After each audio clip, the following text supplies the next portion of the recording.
বেড়েছে টাঙ্গাইলের ঐতিহ্যবাহী তাঁতের শাল ও চাদরের চাহিদা, ফলে ব্যস্ত সময় পার করছেন কারিগররা। তবে সুতার দাম বৃদ্ধি ও পুঁজি সংকটে দুশ্চিন্তায় তাঁতিরা। এই শিল্প টিকিয়ে রাখতে সরকারি সহায়তার দাবি জানিয়েছেন তারা। টাঙ্গাইল প্রতিনিধি কাজী রিপনের তথ্যচিত্রে desk report. Lily beauty soap, যার অ্যান্টি এজিং গুণ তারুণ্য ধরে রেখে ত্বকে করে উজ্জ্বল। তারুণ্যময় উজ্জ্বল ত্বকের জন্য রিমার্ক।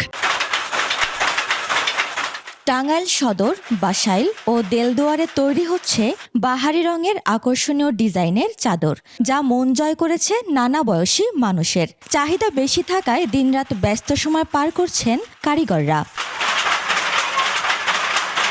দাদার আমলে থেকে এই পেশা, বাপে কাজ করে গেছে, আমরা কাজ করছি, আবার পয়পলা বানিয়েও কাজ করবো। তাছাড়া তো আঙ্গ এই কাম ছাড়া অন্য কাম নাই। ব্যবসা মোটামুটি ভালো, তা মোটামুটি ভালো, আমরা দাম গুনে পাইতেছি না। বর্তমানে এমনি চাহিদা আছে, ভালো চাহিদা। এগুলো দিনে আপনার হয়তো 15 থেকে 20 টাকা বানানো যায়। বর্তমানে এই চাদরের চাহিদা থাকলেও বাজারে সুতার দাম বেড়ে যাওয়ায় কমেছে লাভের পরিমাণ। এই অবস্থায় স্বল্প সুদে ঋণ নিতে সরকারের কাছে দাবি জানিয়েছেন ব্যবসায়ীরা। সরকার নাই, গার্মেন্টস কারখানা সব বন্ধ, সুতার বর্তমানে খুবই ক্রাইসিস।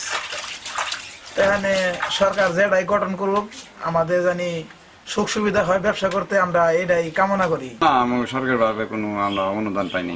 সুইটাই খুব অভাব, ক্রাইসিস বেড়ে গেছে। এই মাস চারি চলে, তারপরে আবার অন্য কাজ করার নাকি। অনেকবার বলছে যে তাঁতি অনেক সুযোগ সুবিধা দিব, এখন দেয় না। এ বিষয়ে তাঁত বোর্ডের লিয়াজু অফিসার বললেন, টাঙ্গাইলের শাল ও চাদরের গুণগত মান রক্ষায় তাঁতিদের প্রশিক্ষণ দেওয়া হয়েছে। এছাড়া আর্থিক সহযোগিতাও দেয়া হচ্ছে। চাদর তৈরির জন্য আমাদের ঋণ সহায়তা বিদ্যমান আছে। আমরা তাঁতিদের বাসায় যে যাদের প্রয়োজন আমরা তাদের ঋণ সহায়তায় দিয়ে থাকি, এবং বিভিন্ন সময় বিভিন্ন রকম সহযোগিতা বা আমাদের ডিজাইনের সহযোগিতা প্রয়োজন হলে আমরা তাদের ট্রেনিং, দক্ষতা উন্নয়নের জন্য ট্রেনিং, প্রশিক্ষণ এবং সুতার কিভাবে ডিজাইন ভালোভাবে করা যায়, আমরা একটা প্রশিক্ষণ দিয়ে থাকি তাদেরকে।